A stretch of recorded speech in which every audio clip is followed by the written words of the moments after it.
이 시간에는 제가 시편 말씀 가운데 비교적 짧은 말씀이지만 우리가 이제 추수감사주일이 얼마 안 남았는데 이 감사절에 맞는 이 초막절에 순례자들이 부르는 이 노래, 이 본문을 우리 사랑하는 경기 남전도의 회원들과 우리 옥인교회 성도님들과 함께 나누고자 합니다. 저희 교회는 매일 성경 말씀을 가지고 또 큐티도 하고 새벽 기도도 하고 또 주일날 또 말씀도 전하기도 하는데요. 오늘 본문 말씀이 또 추수감사 주일을 또 준비하면서 또 감사에 인색한 오늘날을 살아가는 우리들에게 매우 의미가 있는 하나님께서 주시는 말씀이라는 생각을 해 보았습니다. 사랑하는 성도 여러분, 우리가 시편 말씀을 보면요, 아침에 노래하는 노래가 있고요, 또 저녁에 또는 밤에 노래하는 그런 시들이 있습니다. 3편 같은 경우는 아침의 노래, 4편 같은 경우는 저녁의 노래, 그리고 밤하늘의 별을 보면서 하나님의 창조의 그 손길을 노래하는 8편 같은 경우는 밤의 시편, 밤의 노래라고 말할 수가 있습니다. 그렇다면 오늘 읽은 이 시편 134편은 언제 부른 노래겠습니까? 예, 오늘 1절에 보니까 보라, 밤에 하나님의 또 성 밖에서 지키는 자들을 향해서 노래를 하는 그런 구절이다 보니까 이것은 밤에 부르는 노래라고 말할 수가 있습니다. 그 배경은 조금 전 말씀드렸듯이 초막절이고요. 이제 3대 절기가 되면 이제 순례길을 떠나야 되죠. 특별히 남자들은 다 이제 자기 아들들과 함께 또는 아버지를 모시고 순례길을 떠날 때 얼마나 몸이 힘들겠습니까? 마음이 지치겠습니까? 물론 그 시온 산에서, 예루살렘 성에서 하나님의 성전에서 하나님을 예배하고 제사 드릴 생각을 하면 그 목적을 갖고 있기 때문에, 그 목적 때문에 떠났기 때문에 기대감이 있지만 그 여정 순간순간에 굉장히 두렵고 힘든 그런 모습들도 있었을 것입니다. 특별히 이제 긴 여정의 끝자락에서 밤이 깊어왔을 때 참 마음이 힘들었겠죠. 그런데 우리가 시편 120편 말씀부터 보면 성전을 향해 올라가는 노래, 성전의 노래라고 할 수가 있는데, 그때 시작된 평화를 향한, 성전을 향한 그들의 발걸음이 오늘 비로소 이 134편에서 이제 마무리가 되는 것을 볼 수가 있습니다. 평화의 성 예루살렘에 도착하면서 그들이 그곳에서 얻는 마음의 진정한 평화와 안식을 오늘의 이 순례자들의 감사 노래를 통해서 우리가 엿볼 수 있게 되는 것이죠. 다만 엿볼 뿐만 아니라 우리도 2019년 한 해의 끝자락에서 우리가 적어도 인생 전체를 돌아보지는 못해도 이 한 해를 돌아보면서 우리 가운데 기대와 소망으로 시작했던 이 한 해를 내가 어떻게 살아왔는지를 성찰하고 반추하면서 우리 가운데 인색해진 감사가 더욱더 회복될 수 있는 은총의 시간이 되기를 주님의 이름으로 축원합니다. 사랑하는 성도 여러분, 우리 이 시간 옆 사람과 함께 이렇게 인사하면 좋겠는데요. 우리 마지막 절에 있는 그 구절을 가지고 서로에게 좀 덕담을 하도록 하겠습니다. 하나님께서 시온에서 당신에게 복 주시기를 원합니다. 하나님께서 시온에서 당신에게 복 주시기를 원합니다. 아멘. 여러분, 이 인사와 축복대로 이루어지기를 축원합니다. 오늘 짧은 구절이기 때문에 강해 설교를 한다 하더라도 여러분 그렇게 긴장하지 않아도 될 것 같아요. 이 세 개 구절을 우리가 다 살펴보도록 하겠습니다. 이 1절과 2절은 순례자들의 노래라고 할 수 있고요. 이 마지막 절은 그 순례자들의 노래를 듣고 이제 성전을 지키는 자들이 화답하는 노래라고 할 수가 있습니다. 1절에서 이 순례자들이 보라, 밤에 이 성 밖을 지키는 자들이여, 성전을 지키는 자들이여 여호와를 송축할지어다 라고 그렇게 노래하지 않습니까? 여러분, 밤에 성전을 지키는 자들은 누구입니까? 물론 반차를 따라 책임감을 가지고 혹은 자발적으로 자신이 제사장이고 레위인이기 때문에 절기를 맞이하여 오래전부터 성전을 가꾸고 지킨 그러한 오늘날로 말하면 교육자들과 같은 사람들도 있었을 것입니다. 그러나 더 은혜가 되는 것은 성전을 지키는 자들 가운데는, 성전에 서서 봉사하는 자들 가운데서는 그러한 꼭 해야만 되는 책임감 때문에 성전에 있는 자들이 아니라 바로 이 자리에 계시는 여러분들처럼 성전을 사모하는 마음을 가지고 일찍이 성전을 향한 갈망을 가지고 집을 떠난 사람들이 미리 성전에 도착해서 함께 성전의 봉사자가 된 사람들이 있다는 것입니다. 또는 성전 근처에 사는 사람들은 자기 민족이 멀리서부터 흩어져 있는 그러한 백성들도 성전을 향해 오지 않겠습니까? 그러한 민족을 사랑하는 마음을 가지고 성전에 일찍이 와서 자기의 시간과 은사와 또한 여러 가지 모습으로 봉사하는 평신도들, 이스라엘 백성들이 있었다는 것이죠. 얼마나 은혜가 되는 것입니까? 자기들도 순례길 자체가 힘들 텐데 저 멀리서 오는 사람들, 또 그 시간에 맞춰서 오는 사람들, 밤에 도착하는 사람들, 그러한 사람들을 생각하면서 또 레위인들과 제사장들의 손길이 부족할 것을 예상하고 그 절기에 바쁜 시기에 나라도 좀 도와야지, 나라도 좀 헌신해야지라는 그러한 마음을 가지고 밤까지 서서 순례객들을 맞이하는 봉사자들이 있었던 것입니다. 그들은 누구입니까? 그들은 물을 깃는 사람들이기도 하고 또 동물들을 또 지키는 자들이기도 하고 제사를 잘 지내기 위해서 또 여러 가지 관리를 맡은 사람들이기도 합니다. 또 오늘 말씀이 나온 사람들처럼 성 밖에 순례객들을 위하여 등불을 켜놓고 또 찬양을 부르는 사람들이기도 했고요. 나라와 민족을 위해서 성전에서 기도하는 사람들이기도 했습니다. 또 8일 동안 초막절 절기를 위해서 중보하는 그런 사람들도 있었을 것입니다. 1절에 이 순례자들이 밤에 성 밖에 서서 자기들을 향해서 찬양을 불러주는 사람들을 향해서 여호와를 송축하라 라고 지금 노래를 부르고 있는 것입니다. 이 순례객들의 입장에서는 얼마나 지쳤겠습니까? 힘들었겠습니까? 추웠겠습니까? 밤을 맞이하면서 불안하고 두려웠겠습니까? 그러나 저 멀리서 들려오는 그 찬양 소리에 우리 좀 더 힘을 내자, 이 언덕을 조금만 더 올라가면 이제 우리는 시온성에 도달할 수 있을 거야. 저기 저 불빛이 보이지 않아? 좀 더 힘내. 아버님 올해 소원이 돌아가시기 전에 한 번 더 예루살렘을 밟는 것 아니셨어요? 저기 저 불빛이 보여요. 조금만 더 힘내세요. 이렇게 순례객들이 그 마지막 성전을 향해 나왔을 때 그들을 등불 켜며 맞이했던 성전을 지키는 자들을 볼 때 감사 찬양이 저절로 나오지 않을 수가 없었던 것이죠. 여러분, 행군해 보셨죠? 저는 우리 장로님들이 또한 우리 남전도에서 행군한 것보다는 저는 좀 젊기 때문에 그렇게 가혹한 행군은 아니었는데도 불구하고 제 평생 잊을 수 없는 장면이 마지막 자대를 향해 나아갈 때 저 멀리서 정말 환호하는 소리가 먼저 들리는 거예요. 그리고 군부대의 정문을 딱 들어서는 순간 그래도 훈련병들이 행군하느라고 기특하다고 빵빠레를 울리면서 군악대들이 막 북치며 장구치며 맞아주는데 그냥 눈물이 나오더라고요. 엄청 힘든 행군도 아니었는데 그런 기억이 났습니다. 순례자들은 오죽했겠습니까?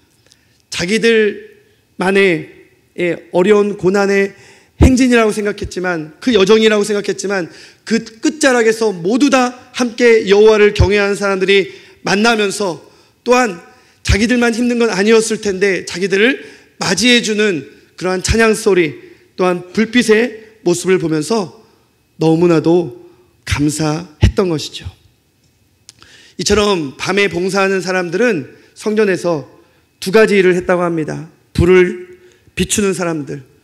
그래서 저 멀리서부터 정말 자포자기하지 않고 그 불빛을 보면서 성전 향에 나아오게 하기 위해서 정말 서산에 뉴욕 해가 저물 때쯤에는 이 예루살렘 성전뿐만 아니라 그 인근 각지로 불을 환하게 켜는 그런 사람들이 있었고요. 또 끊임없이 찬양을 부르는 사람들이 있었습니다. 오늘 이 다윗 찬양대처럼 다윗이 반차를 따라서 자기는 성전을 건축하지는 못했지만 보이지 않는 성전, 제도, 조직 이 모든 것들을 다 갖출 때 우리가 역대하 9장 33절의 말씀에 보면 다윗이 특별히 찬양대를 극진하게 생각한 걸 볼 수가 있습니다. 레위인들 중에서 찬양하는 자들을 따로 세워서 24시간 동안 그 찬양이 끊이지 않도록 별도의 방을 만들어서 아마 이런 별도의 장소였을 거예요. 그 골방에서 여호와를 찬양케 하는 찬양팀을 조직했던 것이죠. 그들이 끊임없이 돌아가면서 성전에서 찬양이 끊어지지 않도록 만들었던 다윗의 그 마음 중심에는 진정으로 하나님을 경외하는, 하나님을 사랑하는 마음이 있었던 것입니다. 왜 그런지 아십니까? 여러분, 하나님은 찬양 중에 임하시는 하나님인 줄 믿습니다. 우리가 찬양할 때 이 성전을 덮고 있는 하나님의 백성들의 그 마음을 지배하고 있는 악한 영들은 다 떠나가게 될 줄 믿습니다. 그 순례의 그 끝자락에서 마음에 여전히 불평하고 불안한 마음이 있었을 때 찬양 소리를 듣고 그들은 힘을 얻었을 것입니다. 그 평화의 도시 예루살렘을 향하여서 더욱더 나아가고자 하는 그러한 갈망이 일어나게 됐을 것입니다. 불빛을 보면서 여러분, 저는 이러한 밤에 성전을 지키고 봉사하는 사람들을 보면서 여러 가지 묵상을 해보았습니다. 우리 크리스찬들이란 어떤 사람들인가? 바로 이 밤에 성전을 지키며 불빛을 비추는 사람들처럼 우리의 착한 행실로 하나님 아버지께 세상이 함께 영광 올려드리게 하기 위해서 우리는 세상에 빛이 되어야 되는 줄 믿습니다. 세상에 빛이 된다는 것, 그것은 무엇입니까? 이렇게 말씀만 선포하는 이 교역자가 이 조명과 주목을 받으면서 하나님의 사역을 하는 것만 빛을 비추는 것이 아닙니다. 보이지 않는 곳에서 묵묵하게 자기가 가지고 있는 그러한 사명의 자리에서 직분을 지키는 사람들, 이것은 교회 울타리에서만 해당되는 것은 아니죠.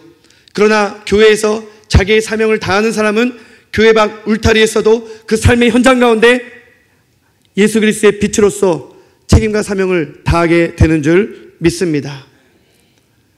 얼마나 그러한 정말로 아름다운 성도들이 많이 있습니까? 오늘날 오후 예배에 이 자리에 나오는 것만으로도 얼마나 참 위대한 예배자인지 모릅니다.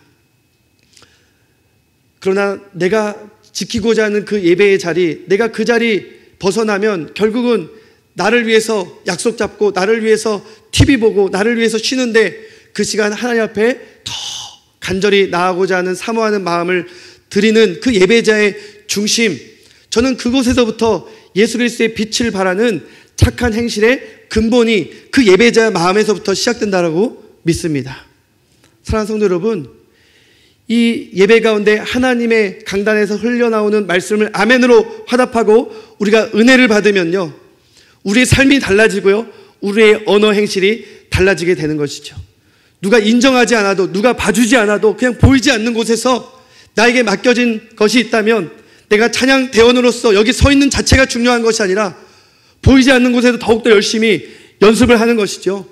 오늘 또 우리 귀한 손님들 온다고 예배 이후에도 보이지 않는 그 부엌에서 이 오전 예배 성도들 공개하는 것도 힘든데 또 우리 교회가 남전도에 또 식사 대접해야 돼? 불평하지 아니하고 보이지 않는 곳에서 손 대접하기를 즐겨하는 그러한 수많은 성도들이 있을 것입니다. 보이지 않는 방송실에서, 주차장에서 차량 운행을 하면서 언급조차 하지 않지만 내가 있는 그 자리에서 최선을 다하는 우리 사랑하는 성도님들은 여러분들의 삶의 현장에서도 그리스도의 빛을 비추면서 어둠을 밝히고 흑암에 사는 죽어가는 영혼들을 살려내는 주님의 빛인 줄 믿습니다. 이 옥인교회는 특별히 나라와 민족을 위한 이 파수꾼의 사명을 잘 감당해야 될 것입니다. 그렇게 잘 감당하고 있는 줄 저는 잘 알고 있고요. 소문을 익히 들어 잘 알고 있고요. 또 이렇게 막상 오면 그 소문이 정말 사실이구나라는 것을 더욱 깨닫게 되는 것이죠. 2절 말씀에 보면 이 순례자들의 노래가 이어집니다. 어떻게 이어집니까? 성소를 향하여 거룩한 손을 들고 여호와를 송축하라는 것이죠. 여러분 한번 두 손, 주님을 향해서 두 손 한번 들어보세요. 여러분 이런 거룩한 손을 들고 하나님을 향하여 날마다 기도하는 여러분들의 모습이 정말 주님 오실 때까지 마라나타 주 예수여 어서 오시옵소서 이렇게 자연스럽게 펼칠 수 있도록 주님 오실 때까지 이어지기를 주님의 이름으로 축원합니다. 디모데 서신에 보면 남자들은 거룩한 손을 들고 기도하라는 말씀이 있죠. 사실 이건 히브리적인 표현인데요. 두 손을 들고 여호와를 송축하라는 것은, 그것도 성소를 향하여 여호와를 송축하라는 것은, 이 순례자들이 이제 우리를 주목하지 말고 이제 우리는 충분히 위로를 받았으니까 너희들의 찬양 소리, 너희들이 밝혀준 그 빛으로 인해서 우리는 이제 걱정하지 말고 이제 우리 함께 성소를 향하여 하나님께 기도하자라는 의미입니다. 무슨 말입니까? 하나님의 언약궤에 감추어진 하나님의 그 말씀, 하나님께서 그 말씀 가운데 여호와를 사랑하고 이웃을 사랑하라 하셨죠.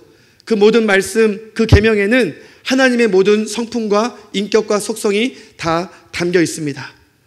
솔로몬은 그걸 알았어요. 그래서 성전 다 건축하고 나서 낙성식 때에 하나님, 이 백성이 범죄하여 전염병으로 벌을 받던지 전쟁을 인하여서 흩어지던지 포로가 되던지 그 어떤 곳에서도 성소를 향하여 손을 들고 기도하면 하나님 아버지, 우리 이 백성을 용서하여 주시옵소서. 그들이 이방인이라 할지라도 성소를 향하여 손을 들고 기도하거든 주의 백성으로 삼아 주시옵소서.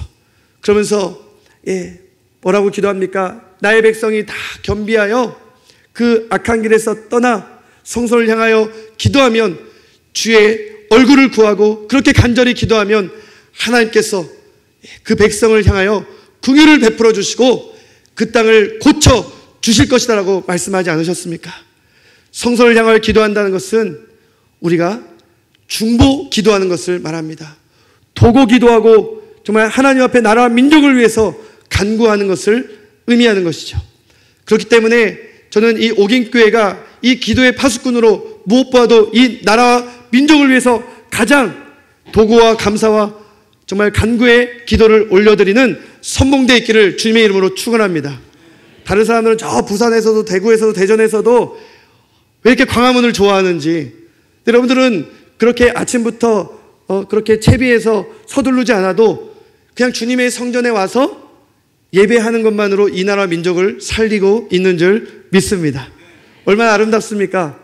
뭐 집회하면서 진영 논리로 갈리면서 뭐 그들이 기독교인이건 뭐 그런 게 중요한 게 아니에요. 그들이 얼마나 하나님께서 세우신 이 지도자를 위해서 기도하며 나라 민족을 위해서 어떤 자기의 기득권을 위해서 기도하는 것이 아니라, 그렇게 집회하는 것이 아니라, 그렇게 광장에서 헌금을 모으는 것이 아니라 진정으로 자기가 처한 그곳에서 그리스도의 빛이 되며 나라 민족을 위해서 얼마나 기도하는가, 그것이 가장 중요하다는 것이죠. 여러분들은 교회 오고 싶어도 때로는 그런 집회 때문에 불편해서 많은 어려움을 겪을 때가 있을 거예요. 오늘도 저도 저 동대문에서 오는데 이 넓은 종로통 납두고 이 내비게이션이 자꾸만 산길로 인도하고 막 저 청와대 구경도 시켜주고 막 꾸불꾸불 이러다가 시간 안에 오겠나 막 두렵더라고요. 오늘도 무언가 집회가 있었나 봅니다. 여러분, 제가 그 광화문의 집회를 폄하하는 것이 아닙니다. 우리의 중보하는 자들의 역할이 얼마나 중요한지 우리의 사명을 다시 한번 부각시키고 싶은 겁니다. 기도하는 사명, 중보하는 사명, 특별히 이 청와대 앞에서 70년이라는 이 유구한 세월 동안 일제 강점기 또 남북 분단 시절에도 6.25 동란에도 가난한 그 시절에 정말 우리의 허리를 동이고 함께 새벽을 깨우며 기도하는 그 순간에도 어김없이 하나님께서 이 땅에 옥인교회를 세우시고 또 우리 종로시찰과 우리 경기노회 하나님께서 세우셔서 이 청와대를 중심으로 이 땅을 위하여 우리에게 기도하는 사명 주시지 않았습니까? 그 사명 얼마나 중요한지 모릅니다. 그런데 왜 강화문 와서 집회할 생각을 하는데 왜 내가 처한 그곳에서 두 손 들고 이 나라 민족을 위해서 진정으로 기도할 생각은 하지 못하는 것일까요? 사랑하는 성도 여러분, 특별히 저는 이스라엘에서 1년간 지낸 적이 있었습니다. 그때 이 유대인도 아닌데도 그냥 하나님 말씀대로 살아보려고 제가 키부츠라는 곳에서 일도 하면서 히브리어를 배우다가 6월절만 되면, 초막절만 되면, 또 오순절만 되면 늘 가는 곳이 있었어요. 어디를 갔을까요? 시온, 예루살렘에 갔습니다. 예루살렘 중에서도 성전의 서쪽 벽이 있는 통곡의 벽이라는 곳에 가서 늘 유대인들과 함께 그냥 기도를 했어요. 하나님, 저들 불쌍히 여겨주세요. 아직도 메시아를 보지 못하고 있습니다. 저들의 그 얼굴에 가려진 수건을 벗겨주시고 저들의 눈을 뜨게 해주셔서 예수 그리스도가 저들의 메시아임을 보게 해주세요. 아멘. 여러분 꼭 그렇게 기도하시기 바랍니다. 저는 그렇게 늘 기도를 했는데 참 그들이 절기마다 모여서 예배 드리는 그 여자들은 막 춤을 추더라고요. 이 검은 치마 입고 춤추는 모습, 저는 가장 아름다운 여인의 모습을 보았습니다. 그런데 그 검은색 옷 입은 사람들이 정말 벽을 향해서 흔들고 기도문을 또 읽으면서 예수님이 누군지도 모르는 사람들이 하나님을 경외하는 마음으로 그렇게 기도하는 모습이 아름답다라고 한다면 예수 그리스도가 우리의 구원자요 이 나라와 민족을 살리는 유일한 희망이요 소망인 것을 아는 우리가 예수 그리스도의 이름으로 이 나라와 민족을 위해서, 더 나아가 세계 복음화를 위해서 우리가 끊임없이 도고와 감사와 간구와 중보의 기도를 드린다면 그 모습이 얼마나 아름답겠습니까? 사랑하는 성도 여러분, 두 손을 들고 꼭 나를 위해서만 기도하는 것이 아니라 주님이 가르쳐 주신 그 기도처럼 하나님의 영광, 하나님의 나라, 하나님의 이름을 위해서 먼저 기도하시는 저와 여러분이 되기를 주님의 이름으로 축원합니다. 물론 우리는 일용할 양식을 구하면서 나를 위해서도 기도해야 됩니다. 나의 필요를 채워달라고 기도해야 됩니다. 그러나 그 기도 가운데는 또한 반드시 그 기도문이 막히지 아니하기 위하여 이 땅의 평화, 화평, 그것은 무엇입니까? 하나님 앞에서 죄인된 우리가 하나님께 나아갈 수 없는, 죽을 수밖에 없는 죄인이었지만 예수 그리스도의 그 십자가 사랑으로 모든 막힌 담을 허시고 우리를 아들로, 자녀로 받아주시고 아바, 아버지라고 부르게 하셨던 그 화해와 용서의 영이 우리는 기도할 때마다 우리 가운데 임하여서 용서를 선포하고 화해를 선포하고 평화를 선포하고 그렇게 기도해야 되는 줄 믿습니다. 이 땅에 분열의 영이 덮고 있죠. 나 자신조차도 예수 믿는다고 하면서도, 아니 목사라고 하면서도 나 자신조차도 아직도 교회에서 미워하고 시기하고 질투하고 용서하지 못하는 사람들이 있다면 하나님 그 기도 절대 받아주지도 않고요, 기도 자체가 되지가 않는 것이죠. 여러분, 남을 위해서 기도하고 싶으십니까? 그렇다면 내 안에 미움, 다툼, 질투, 비교, 시기, 이 악한 어둠의 영, 분열의 영들이 다 먼저 떠나가도록 예수 그리스도의 이름으로 명하시고 그렇게 먼저 내 안에 용서를 선포하시고 용서하지 못했던 사람들에게 용서해 주시고, 내가 아직도 용서를 구하지 못한 사람들이 있다면 용기를 가지고 찾아가 용서를 구하시기를 바랍니다. 그럴 때 우린 떳떳하게 다른 사람을 위해서도, 특별히 우리 병약한 사람들, 환우들, 소외된 이웃들, 이 땅의 주변인들을 위해서 우리는 더욱 기도할 수가 있는 것입니다. 마지막 3절입니다. 우리 3절 말씀은 한번 다 같이 한번 읽어볼까요?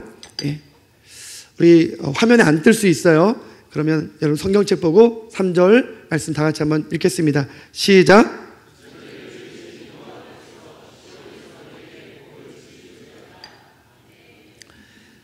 여러분들에게 시온에서 복 주시는 하나님은 어떤 하나님이시라고요? 천지 만물을 지으신, 전지전능하신, 모든 것을 가능케 하시는 하나님인 줄 믿습니다. 그 하나님께서 여러분들에게 복 주시되 어디서 주신다고요? 시온에서 주세요. 시온이 어디예요? 예, 저기서 예루살렘이요? 예, 그곳에 가도 이제는 성전이 없어요. 예, 오히려 이슬람 사원이 서 있습니다. 거기는 지역적이고 역사적이고 예, 문자적인 예, 성전이라고 말할 수 있지만 제한적이에요. 이제는 예수 그리스도께서 이 땅에 오셔서 우리를 위해서 죽으시고 부활 승천하셨어요. 그리고 하늘에서 우리에게 약속하신 누구를 보내주셨죠? 성령님, 보혜사 성령님을 우리에게 보내주셨습니다. 이제 예수의 영인 성령님을 우리 마음에 모시면 누가 성전입니까? 예수님을 모신 그 그리스도인 한 사람이 성전이 되는 줄 믿습니다. 또 예수 그리스도를 주로 고백하는 성도들의 모임, 이 교회가 바로 시온 성인 줄 믿으시기 바랍니다. 천지 만물을 창조하신 하나님께서는 교회를 통해서 여러분들에게 복 주시는 하나님임을 저는 믿습니다. 경험을 했기 때문이죠. 여러분들 경험하고 있지 않습니까? 교회에서 은혜 받지 못하는 사람이 이 땅에 나의 생업이 잘 되리라 기대하지 마십시오. 교회에서 교육자들을 위해서 기도하지 않는 사람, 모든 걸 삐딱하게 비판적으로 보는 사람, 남을 평가하고 깎아내리기 좋아하는 사람, 여러분 세상에 나가서도 여러분들은 별반 다르지 않게 그러한 신앙적인 기준은 여러분 세상 살아가는 동일한 가치관이 될 것입니다. 복을 준 건덕지가 없죠. 하나님께서 교회에서 그렇게 신앙생활 하는데 복 주시겠습니까? 네. 그냥 인간적인 사람이라 할지라도 오히려 피하고 싶고요. 오히려 비난하고요. 야, 교회 목사라는 사람이 저래. 이럴 때 교회 장로라는 사람이 저래 하면 큰일 납니다. 우리 장로님들이 많이 계시기 때문에 이렇게 우리를 향해서 손가락질을 하면서 하나님의 영광을 가리우게 되는 것이죠. 여러분, 저는 이번에 다니엘 기도회라는 그런 연합운동 13,000개 교회가 함께 연합하면서 오륜교회에서 이렇게 예배를 드리는 것을 이 네트워크, 미디어 네트워크로 13,000여 개 교회 40만 명이 함께 동참하면서 이제 10일째 오늘 집회를 하게 되는데 참 매 순간마다 기대가 돼요. 그런 가운데 이 7째 날에 이 박수영이라는 목사님께서 말씀을 전하는데 제가 많은 회개의 눈물을 흘렸습니다. 이 박수영 선교사님은 어렸을 적 뇌염으로 인해서 이 뇌성마비가 되었어요. 그러니까 손 하나 까딱할 수 없고 자기 자신이 몸을 뉘울 수도 젖힐 수도 앉을 수는 더군다나 없고요. 그런 어린 시절, 불행한 어린 시절을 보냈어요.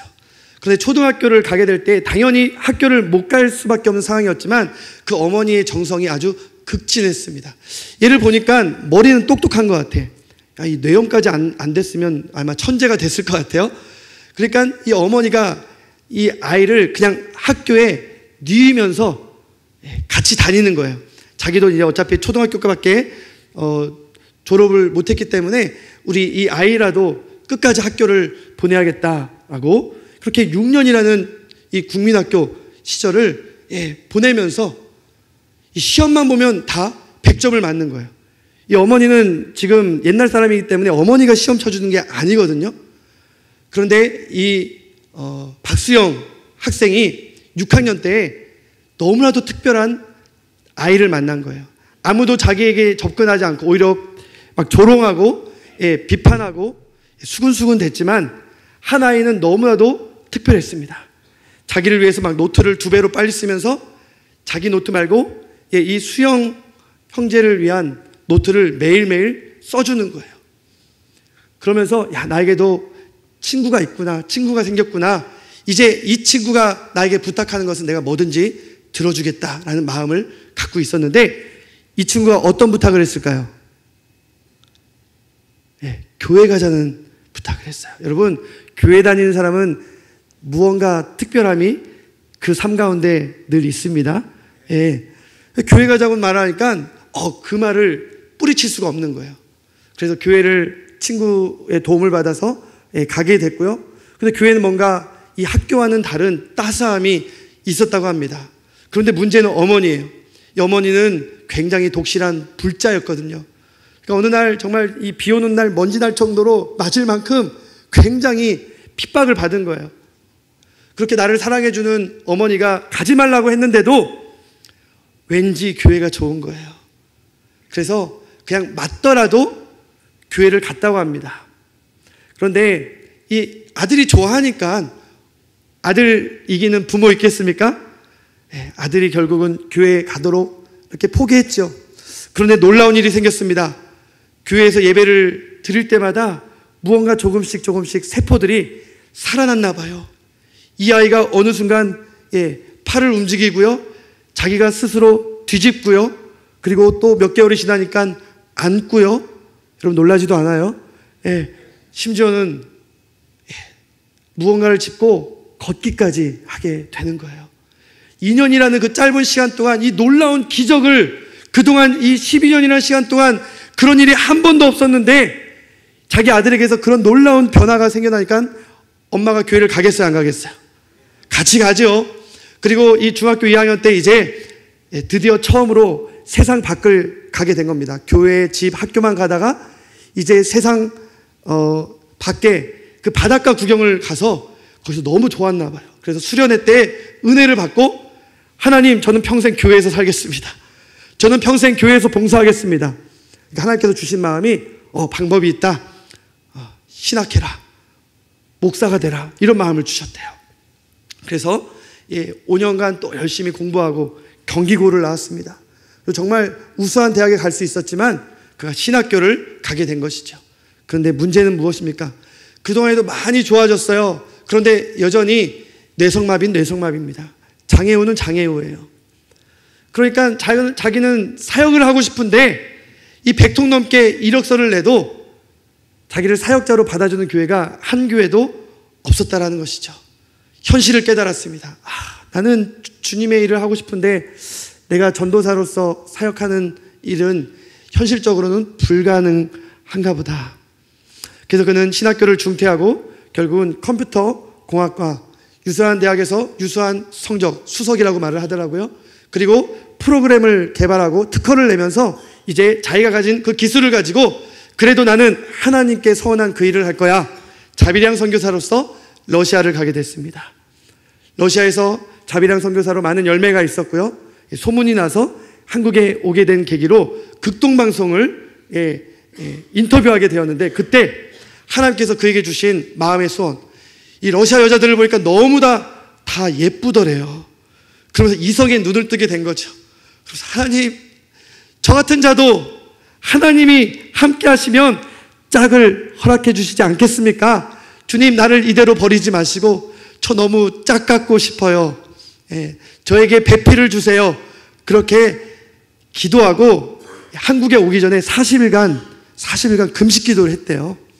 그런데 이제 인터뷰를 하게 되니까 옳거니 이때가 기회구나 해가지고 공개 청원을 했다고 합니다. 전국 방송을 타면서 신기하게도 자기가 장애인인 걸 아는데도 6명에게서 삐삐가 왔대요. 번호가 왔대요. 다 만났대요. 그런데 자기가 회개할 일이라고 하는데 다 그렇게 연락이 온 사람들이 다 장애인들이래요. 자기 눈에는 그 장애인들도 고마워야 되는데 죄성이 있어서 다 마음에 안 들더라는 것입니다. 그리고 포기하고 있는데 7째 삐삐가 와서 이분도 당연히 장애인이겠거니 하고 그냥 포기하고 만났는데 그 여인과 한눈에 반하게 되고, 그분은 비장애인 여성이었어요. 그리고 2주 만에 결혼을 하게 되고요. 70일 만에 다시 선교지로 나가게 되고, 그러면서 러시아, 태국, 그리고 멕시코 20여 년간 본인이 사역한 얘기를 하면서 그때 그분이 말씀을 하실 때에는 여분이 장애인인가 싶을 정도로, 물론 이렇게 많이 더듬거리고 좀 어설픈 좀 몇 가지 모습은 있었지만 정말로 많이 회복되는 모습으로 간증을 하고 있었습니다. 그러한 모습을 보면서 이런 고백을 하는 거예요. 하나님께서 교회를 통해서 나에게 복 주셨습니다.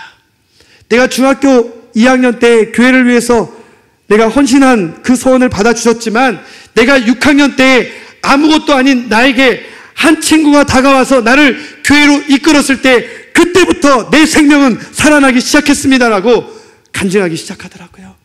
한 번에 짠하고 걷고 뛰며 주님을 찬양하는 그런 인생은 아니지만 여전히 인생의 고난과 역경을 겪으면서 조금씩 자신을 일으키시고 사용하시는 그 하나님을 찬양할 때 내가 어떻게 이렇게 40만 명이 넘는 성도들 앞에서 이런 간증을 할 거라고 제가 생각이나 했겠습니까? 하면서 하나님께서 교회를 통해 자기에게 복 주시는 이야기를 하시는데 자꾸만 저는 막 회개의 눈물이 막 나오는 거예요. 저도 생각하면 이쪽 세계에서는 금수저라고 할 정도로 교회의 덕을 많이 본 사람입니다. 아버님이 목회자셨고 큰 교회 목회자는 아니셨지만 개척교회 목회자라 할지라도 작은 교회 목회자 할지라도 그분이 고생한 그 열매를 지금 제가 따먹고 있기 때문에 저는 어찌 보면 금수저예요. 제 나름대로는 나도 아버지와 함께 땅 파고 벽돌 쌓고 고생하고 종탑 헌금하고 의자 헌금하고 건축 헌금하고 저 할 말 많아요. 이렇게 따지고 묻고 따지고 했던 제 모습도 있었어요. 그러나 어느 순간 제가 하나님의 은혜를 받으니까 제가 회개를 하면서 아버지가 목회자, 부모님이 주의 일을 위해서 헌신한 목회자라는 이유만으로 나는 금수저다. 나는 정말 그 자체만으로 특혜를 받았다. 늘 감사하며 살아야지. 이런 마음으로 제가 결국은 목사가 됐거든요. 신학을 했거든요. 전도사가 됐어요. 기독교 대학에 갔습니다. 그리고 그곳에서 선교 활동을 하고 참한 아내를 만났어요. 그리고 신대원에 가서는 너무나도 아름답고 건강한 숭익교회를 만났어요. 6년간 행복하게 사역을 했고요. 또한 교회에서 보내준 장학금을 가지고 4년간 열심히 공부도 했습니다. 제가 나온 기독교 학교는 우리 이은호 목사님 장녀가 나온 학교이기도 하고요. 또 이번에 우리 장남이 제가 나온 그 미국의 학교를 또 입학한다는 얘기를 듣고 제가 얼마나 반가웠는지 몰라요. 그렇게 저는 교회의 도움을 받으면서 영광스러운 담임 청빙을 받고 또 다른 그 5년을 열심히 달려왔습니다. 정말로 이 전통교회를 하나님이 기뻐하시는 선교적 교회로 세워가야지 하면서 우리 당회원들과 또 우리 성도들과 으쌰으쌰 하면서 열심히 달려왔는데 저에게 어느 순간 위기를 보게 하셨어요. 온몸으로 맞이하게 하셨습니다. 어떤 위기였습니까? 예상치도 못했던 재정의 사고가 난 거예요. 그러면서 그 사랑 많던 성도들이 다 도깨비와 같은 눈으로 서로를 감시하기 시작합니다. 서로를 비난하고 정죄하기 시작합니다. 어느 한순간 분열의 영, 정죄의 영이 서로에게 임하면서 모두 고슴도치처럼 굉장히 뿔뿔이 흩어지고 서로 세력화하는 그런 한순간에 교회가 소위 위기를 맞이하는 모습을 보면서 이거 뭔가 내가 꿈꾸던 교회, 내가 그토록 세워나가려는 교회, 이 위기 앞에서 이렇게 무너져 버리는 것인가? 성도들 보는 것이 두려웠습니다. 불안했어요. 성도들 눈치 보기도 싫었고요. 소리 듣기도 싫었고요. 정말 죄송합니다. 꼴도 보기 싫다. 진짜 보기 싫다. 여러분, 말 잘하세요? 하나님은 우리의 입술에 그 신음까지도 다 들으십니다.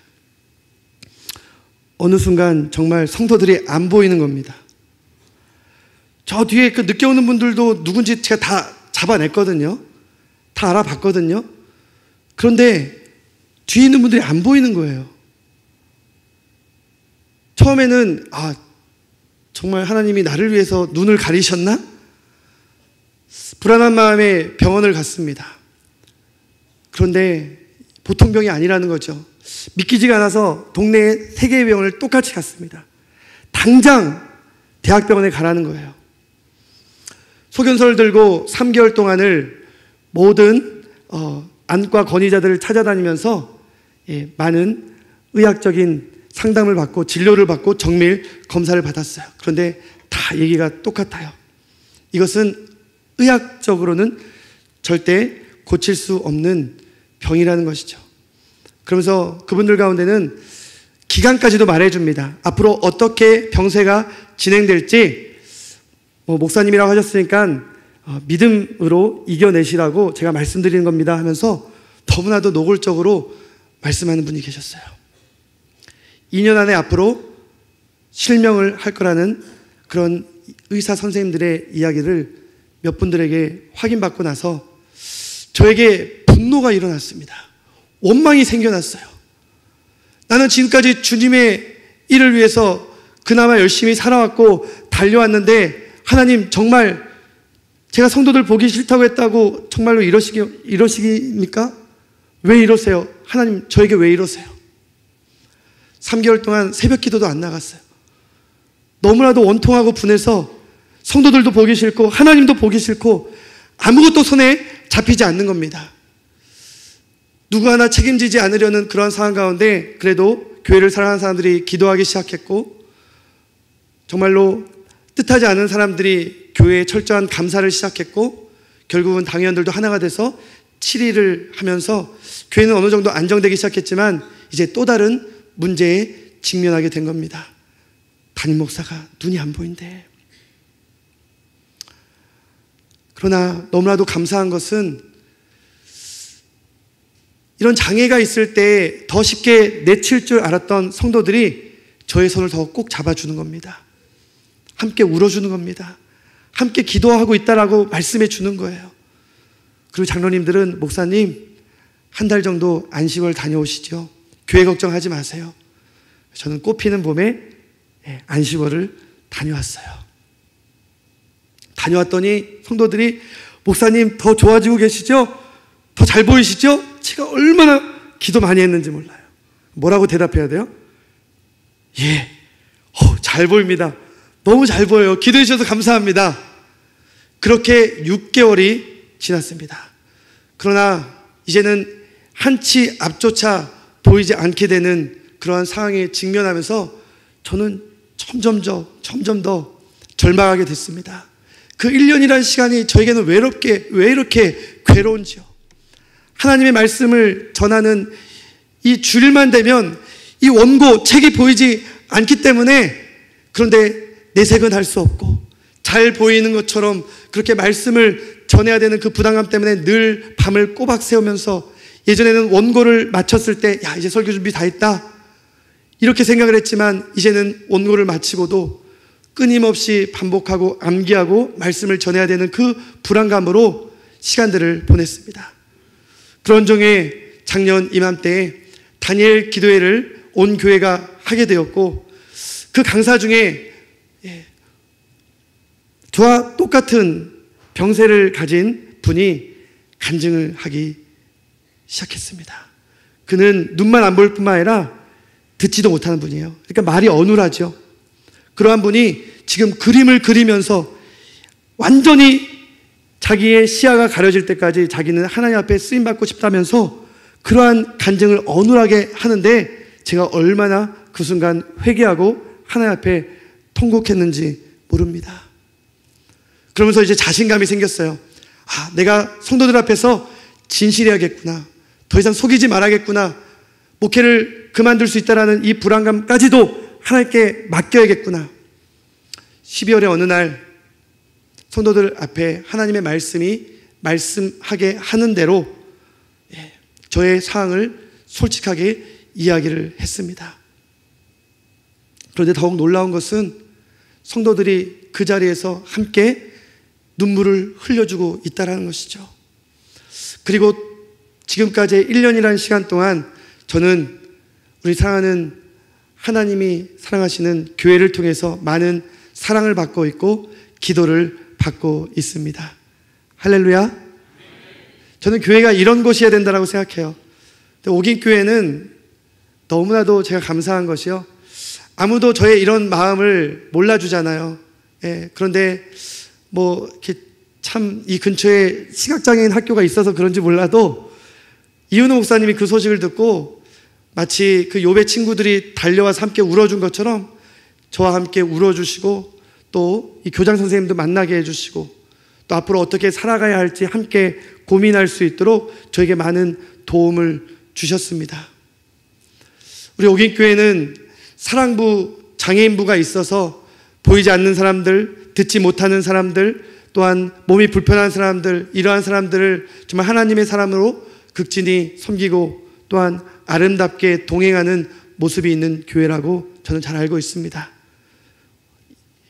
근본 우리 경기 남전도의 헌신 예배 옥인교회에서 드리면서 우리 모든 경기노회 지교회에 속한 장로님들이 이 옥인교회와 또 제가 조금 전에 말씀드렸던 숭인교회와 동일한 마음을 가지고 이 시온이, 교회가 이 땅의 축복의 근원이요 유일한 소망임을 여러분들 그렇게 믿으시고 또한 교회가 그러한 제 역할을 감당할 수 있도록 여러분들이 사랑하고 섬기는 그 교회를 그렇게 아름답게 받들어 주시기를 부탁을 드리겠습니다.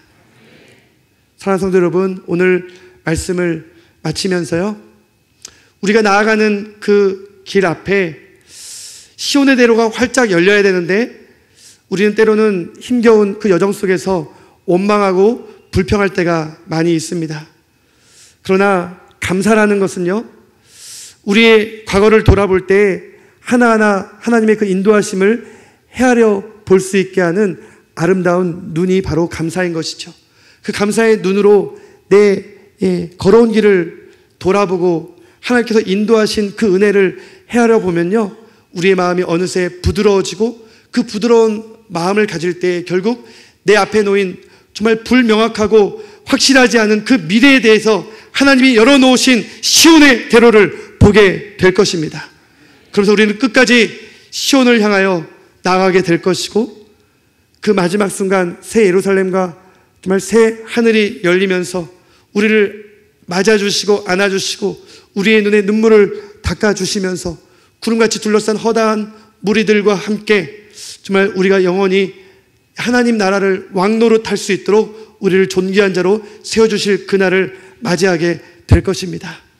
그때까지는 우리 서로 시온의 하나님께서 우리에게 주시는 그 은혜와 축복을 여러분들이 섬기는 그 교회를 통해서 마음껏 누리시는 우리 사랑하는 경기 남전도의 우리 성도님들과 옥인교회 성도님들 되시기를 주님의 이름으로 간절히 축원합니다.